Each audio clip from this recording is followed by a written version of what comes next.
So students, today we will discuss about the different types of software process models.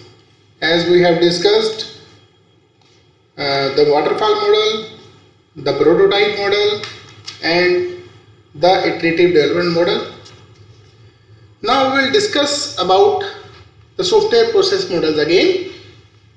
Started from the basic. A software process model. A software process model is a framework for the activities, actions and tasks that are required to build high quality software. So, a software process model may be defined as the software process defines the approach that is taken as software is engineered. As I have told you, a software should be engineered like a building is engineered, like a car, automobile is engineered. Likewise, we have software engineering. In the software engineering, we are developing an engineered software. Right? So another definition of software process is not equal to the software engineering actually, which is also includes technologies that populate the process, technical methods and automated tools. So we have so many types of software process models. Basically we have waterfall model, prototype model and iterative model, the incremental model.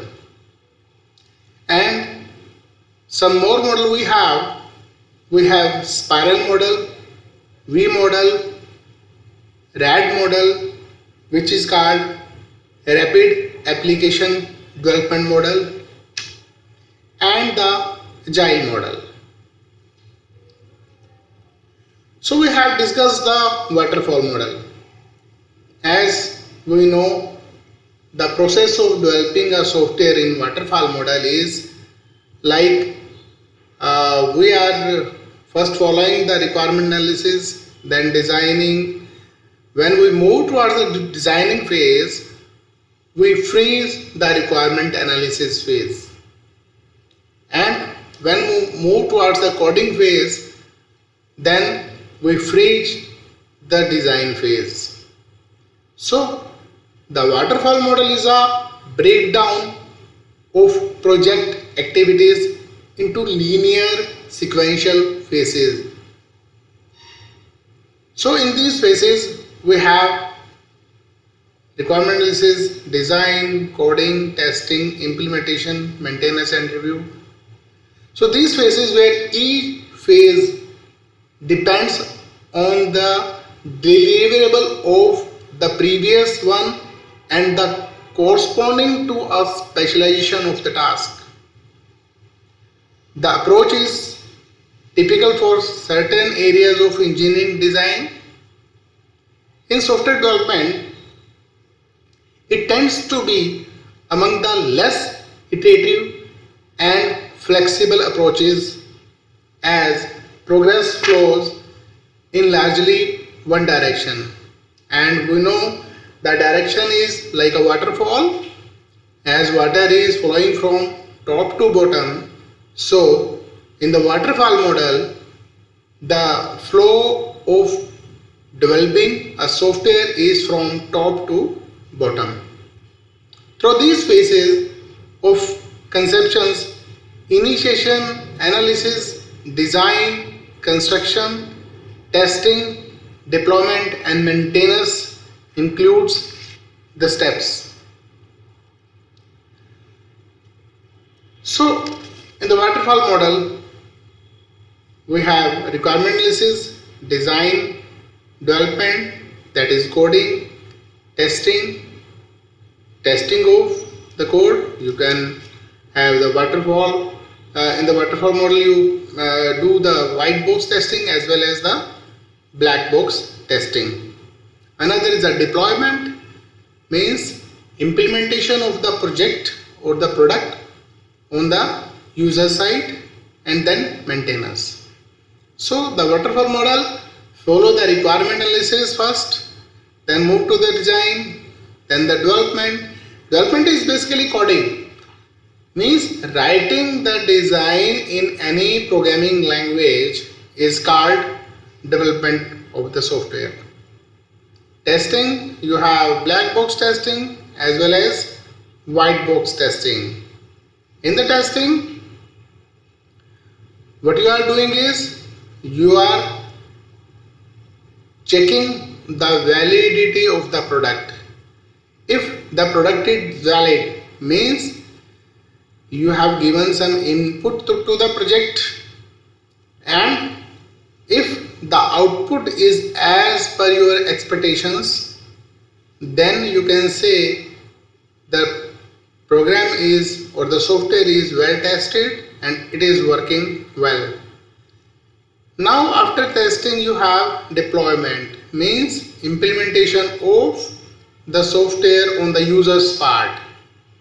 So deployment includes so many activities like you install the software is working well with the data which is already there in the organization. If with that live data the product is not working well, then you cannot say that this is a very good software. So in that case deployment is important, then maintenance of the software. So in this activity you have to follow the steps from development to the maintenance. Now if there is some you can say the things are required, like you have to give some training to the user, you have to deal with the real data which is the original data, and that data is in bulk. So you have to check whether the software is working well with that type of data. So in the waterfall model we have discussed all the limitations and the advantages of using those software process model. So as we have discussed, the waterfall model is very simple. It is easy to execute because this is a traditional model. So everybody know that we have to follow this the requirement first, then go to the design, then the development, testing, deployment and maintenance. And it is logical because always the requirement comes first, then we can move further. So it is very logical. The weaknesses of this model is it follow all or nothing approach, means whether you will be having a very good product or you will not have any product at all. Requirements frozen early, so you cannot modify the requirement because requirement phase is frozen when we move to the design phase. So it disallows changes, and the cycle time is too long, means when you are delivering a very first product, it will be the final product and you will deliver it almost at the end of the complete process. So user feedback is not allowed because requirement design and all the phases are frozen. So the type of project for which you can use this process model are if you well understood the problem, you can use this model. If you require you are required to build a very good software, but it is a short duration project, then you can use this model. Then if you want to automate an existing manual system, then you can use this type of project. You know, the existing manual system is, suppose your college administration is not automated and you want to develop some software for that, that is office automation system, then you can use this type of model to develop the software project. Now, the incremental model. The incremental model is a method of software development where the product is designed, implemented and tested incrementally. Means you are not designing the complete software, you are designing it in an increment way.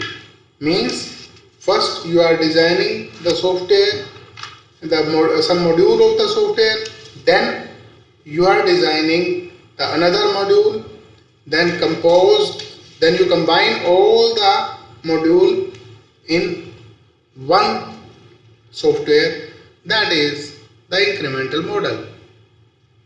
So in the incremental model,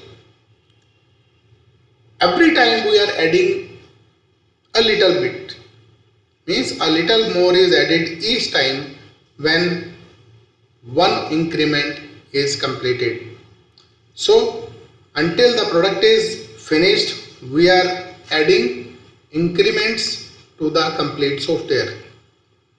It involves both development and maintenance of the software. So the product is defined as finished when it satisfies all its requirements. Means if the requirements are done, means the software is as per as software requirement specification document, means SRS document, then we can say the product is completed and completed in all respects. This model combines the elements of the waterfall model with the iterative philosophy of prototyping. So the incremental model is a very good model as far as you are very good in developing the software with waterfall model and the prototype model. As we discussed, the prototype model was, it is a prototype means a clone of the entire software. So in the prototype model, what you are doing is you are designing and developing the software in a very rapid manner initially. Means in the prototyping, the requirement analysis, design, coding and testing are done in a very fast manner. Then you give that product to the user and let the user play with it. The users they are using the software and giving you the requirements again. Then you again go to the requirement analysis phase, then designing, then coding, then testing. So this development process using a throwaway prototyping typically proceeds as all the phases are the requirement phases initially. Then so the very first prototyping the designer are providing to the user. The user will think that this is the final product, so I want these changes. So the user satisfaction is more here in this prototyping model. So the goal of our prototyping based on the development process is to counter the first two limitations of the waterfall model. So the basic idea here is that instead of phrasing the requirement before any design, or coding can proceed, a throwaway prototype is built to help understand the requirements. So, as we know, it is very difficult to understand the requirement of the user and is a main problem. So, prototype model helps us to develop a software which is used to access all the requirement of any organization.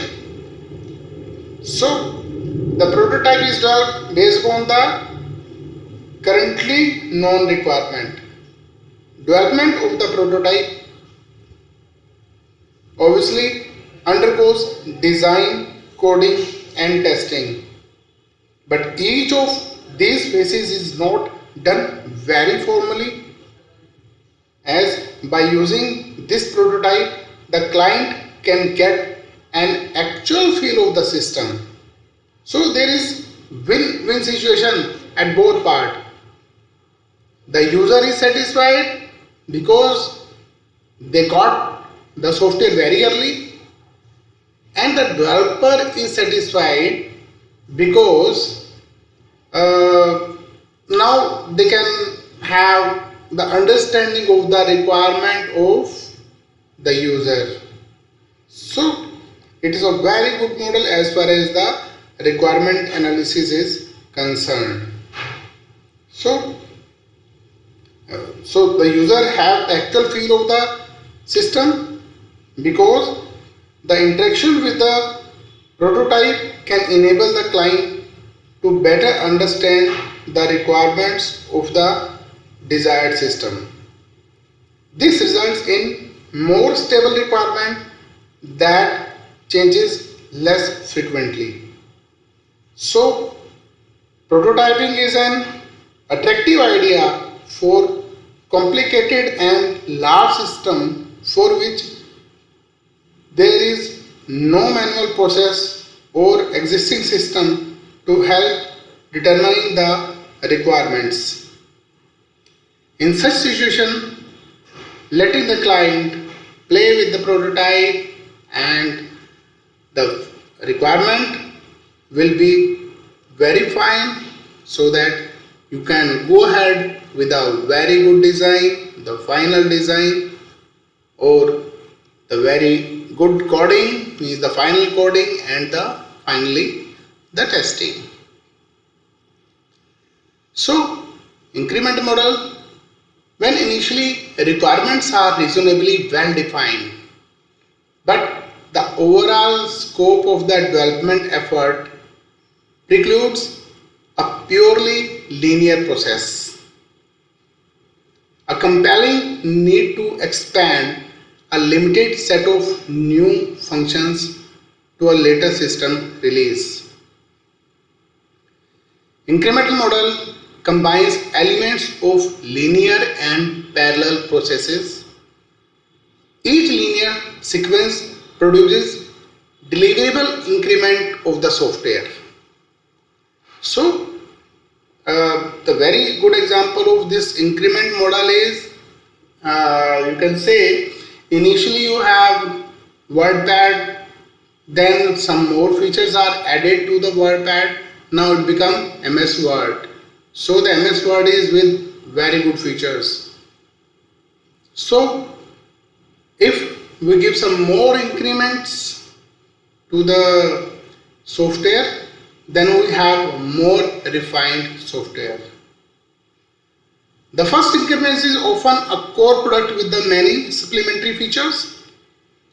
User use it and evaluate it with more modification to better meet the requirements or the needs.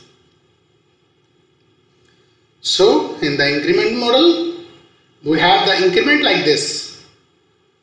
So in this we have analysis, design, coding, then testing. Now the first increment is completed. So after completion of the first increment, the product is working well with lesser features. Now it is a second increment. Now we have analysis, design, coding and testing again of the second increment. Now in the second increment, we are adding with this first increment. Now with the second increment, we have added some more features to the product. Now again the third step, likewise we have n increments for the product and every increment will be an added features to the existing software developed model. Sorry, software product, right? So in the increment model, we are developing the increments. So as I told you, the example is initially you have MS Word, and if you are adding some more feature like you are adding you can say spell checker to the MS Word, now one more increment is added. So now the MS Word is enabled to check the spelling of or the grammar, right? So in the incremental model, every time we are incrementing some feature to the product. Now next is the evolutionary model. Evolutionary model, actually this is a name which is combined two models. So in the evolutionary model, software system evolves over time as a requirement often changes as development proceeds. Thus, a state line to a complete and product is not possible. However, a limited version must be delivered to meet competitive pressure. Usually a set of core product or system requirement is well understood, but the details and extension have yet to be defined. You need a process model that has been explicitly designed to accommodate a product that evolved over time.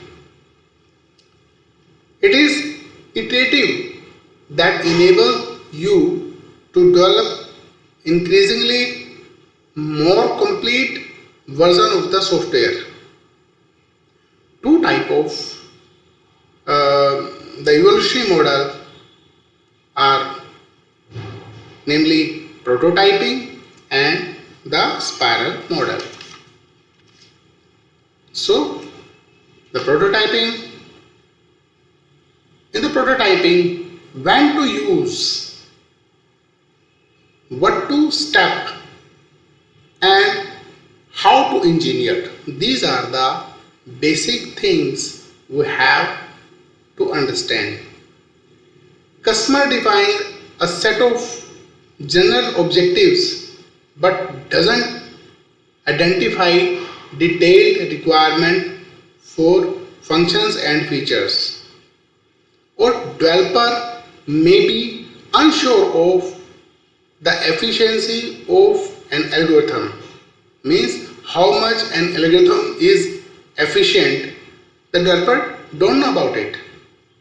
The form that human computer interaction should take. So what step?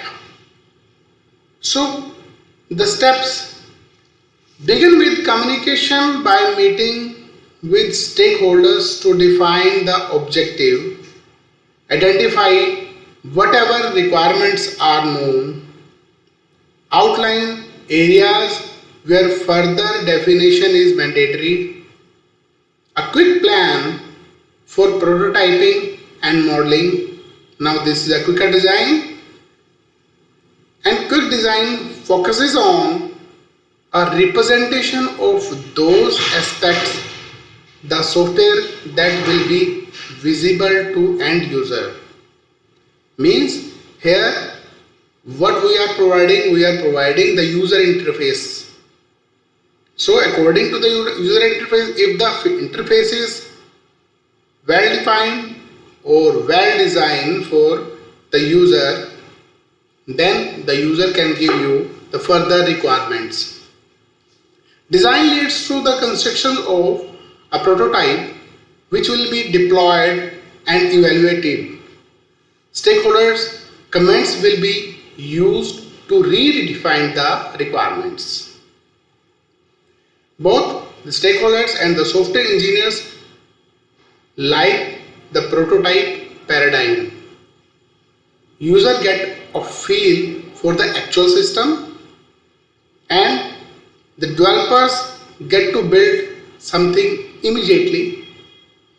However, engineers may make compromises in order to get a prototype working quickly. The less an idea choice may be adopted forever after you get and used to it. So the next one is the spiral model. Spiral model couples the iterative nature of prototyping with the controlled and systematic aspects of the waterfall model and is a risk driven process model generator that is used to guide multi stakeholder concurrent engineering of the software iterative system. So two main different features of these are, one is it is a cyclic approach. The cyclic approach is what you are doing in the cyclic approach is, this is for incrementally growing a system's degree of definition and implementation while decreasing its degree of risk. The other is a set of anchor point milestones for ensuring stakeholder commitment to feasible and mutually satisfactory system solutions. A series of evolutionary releases are delivered. During the early iterations, the release might be a model or prototype. As you know, students, a prototype is not the final product, it is a clone of the final product. During later iterations, increasingly more complete versions of the engineered system are produced. The first circuit in the clockwise direction might result in the product specification. Subsequent passes around the spiral might be used to develop a prototype and then progressively more sophisticated version of the software. Each pass results in adjustments to the product plan. So it's a project plan or the product plan, one and the same thing. Cost and schedule are adjusted based on the feedback. Also, the number of iterations will be adjusted by a project manager. It is good to develop large scale system as software evolves, as the process progress and risk should be understood and properly reacted to. Prototyping is the use of reduced risk. However, it may be difficult to convince customer all the time that it is controllable, as it demands considerable risk assessment expertise. So in the spiral model we have the different stages, the different steps. So student, till we have discussed the different categories of the software. So we'll discuss this spiral model in the next class, because we have to discuss its advantages, disadvantages, and for what type of project it can be used. So that is all about today's topic. We'll discuss this model again in the next class. If you have any query till time, you can mail me to surjeet5 @gmail.com, and you have to follow the book, that is Integrated Approach to Software Engineering by Pankaj Jalote. That is a good book for your syllabus. Now, thank you very much. Have a nice day.